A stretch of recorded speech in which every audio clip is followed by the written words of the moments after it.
In this third clip, the new Mufti Fatris Bakram discusses his role as Singapore's top Islamic leader. He also explains how Singapore Muslims can help new Muslim citizens integrate into the larger community. Antaranya yang saya bimbangi juga ialah, kalaulah pada hari pertama saya memegang jawatan ini, masyarakat mempunyai jangkaan bahawa saya mestilah memiliki kebijaksanaan seperti mana tahap kebijaksanaan yang telah dibina oleh Tuan Mufti selama 38 tahun, maka saya rasa saya akan menghampakan jangkaan itu. Sebab kebijaksanaan itu adalah sesuatu yang kita bina, yang kita kumpulkan melalui pengalaman. Ya.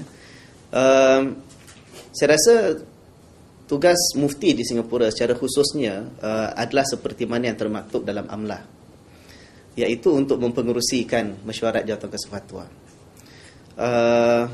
Dan walaupun secara lafaz kalimat ayat tu begitu ringkas, tetapi setelah saya perhatikan tugas Jawatankuasa Fatwa, proses mengeluarkan fatwa, pertimbangan-pertimbangan yang harus diambil kira dalam mengeluarkan fatwa sejak daripada saya bertugas di MUIS tahun 93 lagi hingga sekarang.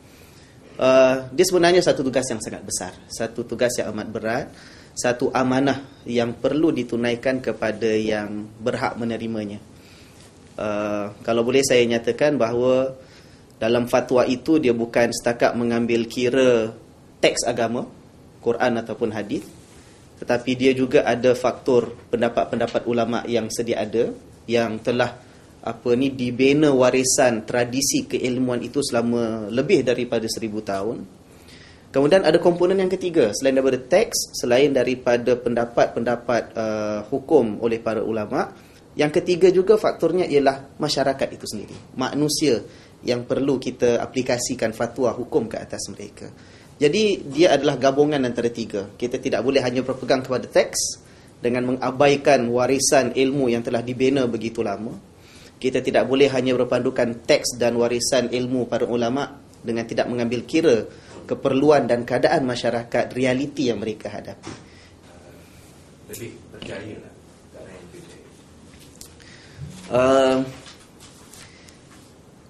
Baiklah, saya rasa begini. Saya rasa fenomena kemasukan masyarakat Muslim baru, ya, daripada negara yang berbeza, yang membawa fahaman dan amalan agama yang tidak sama, ya. Mungkin mereka membawa juga bersama mereka adat-adat dan budaya yang disangka sebagai sebahagian daripada agama. Itu merupakan satu cabaran yang sangat besar. Tapi saya rasa bersyukur sangat, sebab pada peringkat awal kita sekarang ini menangani isu kemasukan saudara-saudara daripada negara-negara yang berbeza. Majlis Ugawa Islam Singapura telah mengorak langkah sebenarnya untuk mendampingi masyarakat-masyarakat ini, untuk mendekati mereka, untuk berdialog, berbincang, bermesra, mengadakan hubungan yang rapat. Jadi saya rasa mengenali mereka itu adalah satu proses asal ataupun proses awal yang sangat penting, yang tidak boleh kita pandang remeh, ya.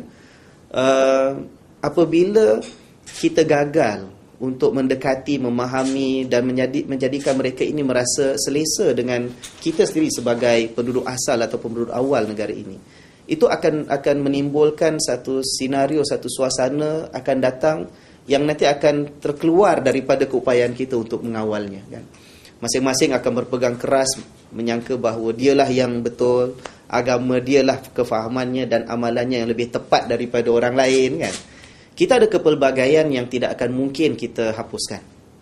Tidak pernah saya baca dalam tulisan para ulama kita, dalam tradisi warisan ilmu keilmuan agama kita, bahawa kepelbagaian itu mestilah dihapuskan. Saya tak pernah jumpa. Tetapi kepelbagaian itu haruslah dihormati dan diraikan, ya. Tapi dalam masa yang sama ialah bagaimana kita menghormati antara satu dengan yang lain. Bagaimana boleh kita melihat ada matlamat yang lebih besar kehidupan kita sebagai sebuah masyarakat, kan? Bagaimana ada misi yang harus kita setujui bersama untuk kita bangunkan masyarakat, untuk kita majukan masyarakat bergerak ke hadapan bersama, yang itu lebih penting daripada kita membesar-besarkan kepelbagaian yang berbeza dari sudut pendapat ini sehingga kita nak jatuhkan satu dengan yang lain. Sebab untuk hanya menonjolkan satu pendapat dalam setiap perkara dan memadamkan pendapat yang lain, dia satu keinginan yang tidak akan terpenuh sampai bila pun, ya. Jadi saya syukur sangat Majlis Agama Islam Singapura, kami dah mulakan inisiatif, kami sudah ada network dengan masyarakat Pakistan, masyarakat Myanmar, Turki, Iran, ya. Jadi kita akan teruskan lagi langkah itu. Penting sangat. Apa yang kami telah mulakan sejak daripada beberapa tahun yang lepas untuk mengukuhkan ikatan rangkaian dengan individu-individu yang menjadi sandaran pegangan agama masyarakat, iaitu para guru agama sebagai contoh. Mereka adalah tokoh dalam kapasiti mereka sendiri, di platform-platform yang mereka gunakan di masjid, persatuan dan sebagainya, kelas-kelas agama yang mereka kendalikan. Mereka ini yang boleh kita manfaatkan bersama, kita gerakkan bersama sebagai satu rangkaian yang kukuh untuk fahamkan masyarakat untuk bersama hidup sebagai satu masyarakat majmuk. Majmuk bukan dalam erti kata masyarakat Islam dengan bukan Islam saja, tapi majmuk hatta dalaman kita, intra-faith engagement kita itu hendaklah dikukuhkan.